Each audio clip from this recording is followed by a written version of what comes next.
The Siege of Avaricum stands as a pivotal moment in history, where the fate of ancient Gaul hung in the balance. This brutal and decisive battle would forever alter the course of Western civilization. The ashes of Avaricum still whisper secrets to us today. In the early spring of 52 BCE, the landscape of ancient Gaul was ablaze with tension. The once mighty Celtic tribes, who had long ruled over this vast and verdant land, were now faced with an existential threat in the form of Julius Caesar's relentless Roman legions. For nearly a decade, Caesar had been waging a campaign to subjugate the fiercely independent Gauls, using his mastery of siege warfare and clever diplomacy to whittle away at their resistance. As the snows of winter began to thaw, revealing the rolling hills and dense forests of central Gaul, the Bituriges tribe found themselves at the forefront of this maelstrom. Strategically situated at the confluence of several important trade routes, Avaricum controlled access to the rich agricultural heartlands of Gaul, making it a prize worth fighting for. The Bituriges, led by their chieftain Vercingetorix, had long been aware of the gathering storm.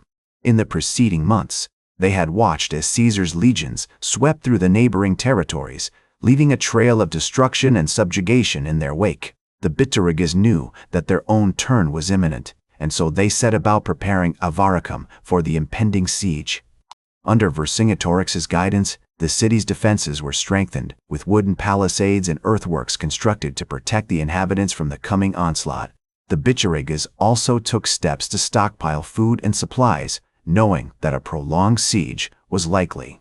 Meanwhile, Vercingetorix himself rode out to rally the other Gaulish tribes, seeking to forge a united front against the Roman invaders. As the Romans approached Avaricum, they were met with a landscape transformed by the hand of war. The once lush fields and forests were now scarred by the ravages of conflict, with burned-out villages and abandoned homesteads serving as grim reminders of the devastation that had already been wrought. Caesar's legions, battle-hardened and well-disciplined, moved with a precision that belied their numbers, their camps, and marching columns, a testament to the organizational genius of their commander.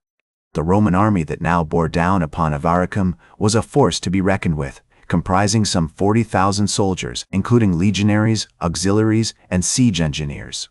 At its heart were the 10th Legion, Caesar's most trusted and experienced troops, who had fought alongside him in countless battles from Britain to Spain. These battle-hardened veterans were supported by an array of specialized units, including archers, slingers, and ballistae crews, each with their own unique role to play in the coming siege. As the Roman army approached Avaricum, they began to surround the city, constructing a series of fortified camps and earthworks to blockade the Bituriges' supply lines and restrict their movement. Caesar, ever the master strategist, divided his forces into several contingents, each tasked with a specific objective. The 10th Legion, under the command of Mark Antony, was deployed to the north of the city, where they began to construct a massive siege ramp designed to breach the wooden palisades and gain access to the city. Meanwhile, the auxiliaries and siege engineers were stationed to the east and west, where they set about constructing a series of catapults and ballistae, which would be used to batter the city's defenses and weaken its walls. The Bituriges, anticipating the Roman strategy, had taken steps to counter these moves. Vercingetorix, aware of the importance of maintaining a strong defensive perimeter, had ordered the construction of a series of deep trenches and ditches, which would hinder the Roman advance and prevent them from bringing their siege engines into close proximity to the city walls. Additionally, the Bituriges had stockpiled a large quantity of stones, timbers, and other projectiles, which they would use to repel the Roman attackers. As the siege began in earnest, the Romans launched a series of probing attacks against the city's defenses, seeking to identify weak points and exploit them. The Bituriges, however, held firm, using their knowledge of the terrain and their familiarity with the city's layout to great effect. They launched a series of counterattacks, employing guerrilla tactics and ambushes to harass the Roman forces and disrupt their supply lines. One notable example of this was the attack on a Roman foraging party, which had been sent out to gather food and supplies from the surrounding countryside. The Bituriges, lying in wait, launched a surprise assault on the party, killing or capturing many of the Roman soldiers and forcing the rest to flee back to the safety of their camps. Despite these setbacks, Caesar remained resolute, convinced that the key to victory lay in maintaining a tight blockade and waiting for the Bituriges to succumb to hunger and thirst. He ordered his troops to construct a series of towers and observation posts, which would allow them to monitor the city's defenses and track any attempts by the Bituriges to escape or receive supplies. The Romans also began to employ more sophisticated siege engines, including the famous testudo formation, in which a group of soldiers would advance towards the city walls, shielded by a protective canopy of overlapping shields. As the Romans continued to employ their sophisticated siege engines, the Bituriges responded with a series of clever countermeasures.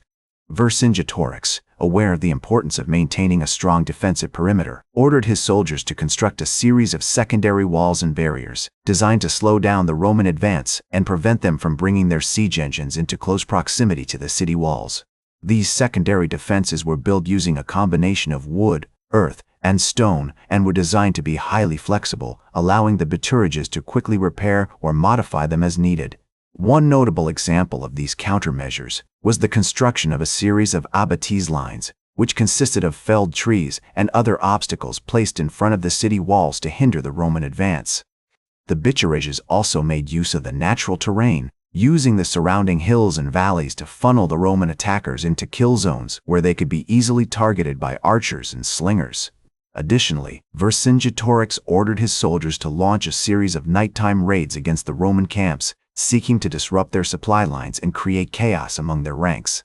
Despite these efforts, the Romans continued to make slow but steady progress, gradually wearing down the Bituriges' defenses through a combination of relentless bombardment and clever engineering. The testudal formation proved to be particularly effective, allowing the Romans to approach the city walls with relative impunity and launch devastating attacks against the Bituriges' defenses. As the siege dragged on, the Bituriges began to suffer from increasingly severe shortages of food and water, which weakened their ability to resist the Roman onslaught. Caesar, sensing victory within his grasp, ordered his troops to launch a series of intense assaults against the city walls, seeking to breach the Bituriges' defenses and gain access to the city. The 10th Legion, led by Mark Antony, played a key role in these attacks, using their experience and discipline to overcome the Bituriges' defenses and create breaches in the city walls. Meanwhile, the auxiliaries and siege engineers continued to bombard the city with catapults and ballistae, weakening the walls and creating opportunities for the Roman infantry to pour inside. As the Romans closed in on the city, Vercingetorix and his soldiers prepared for a final desperate stand.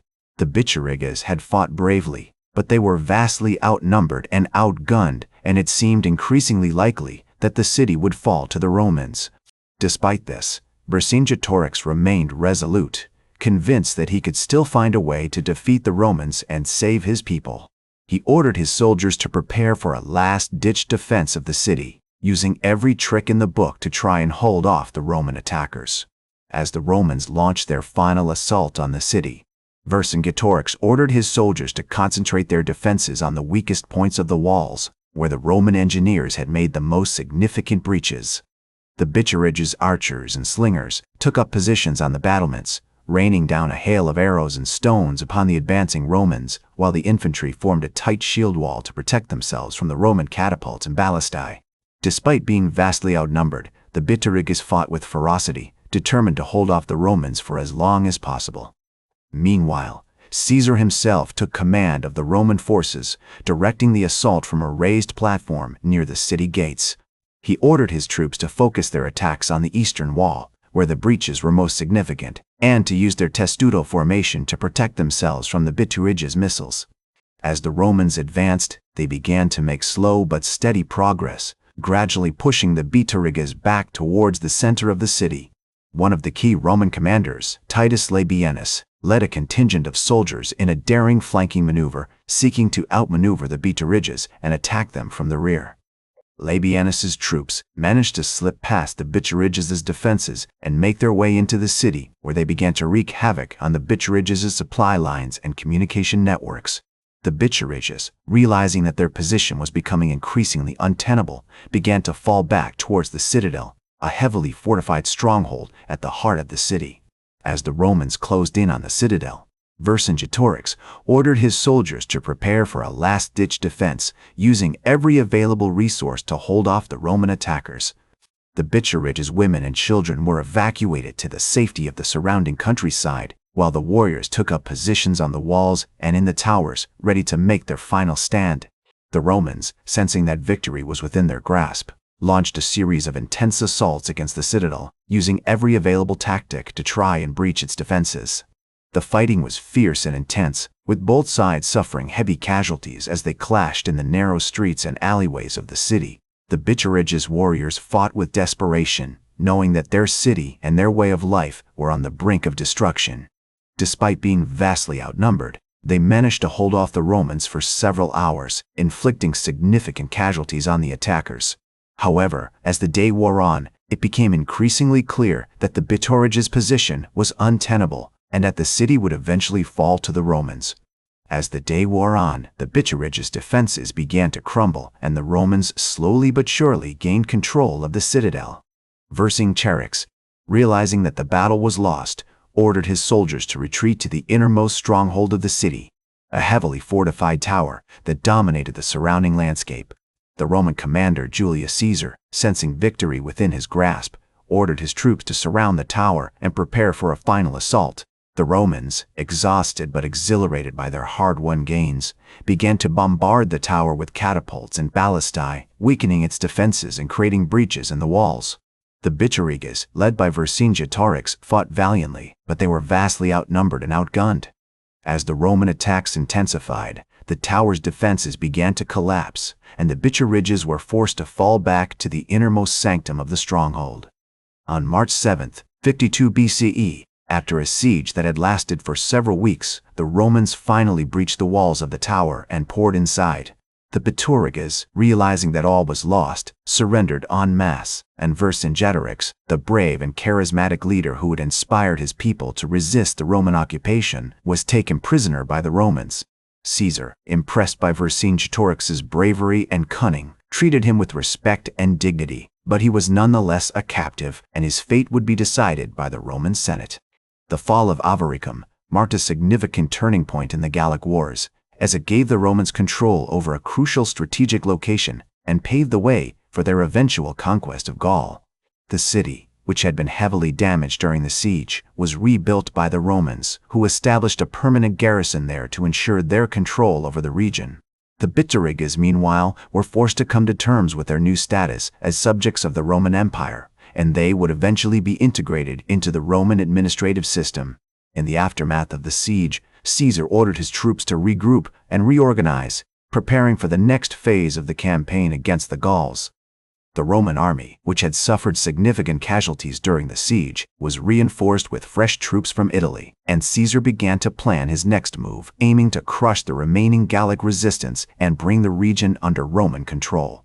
Vercingetorix, meanwhile, was taken to Rome, where he would be paraded as a captive in Caesar's triumphal procession, a symbol of the Roman victory over the Gauls.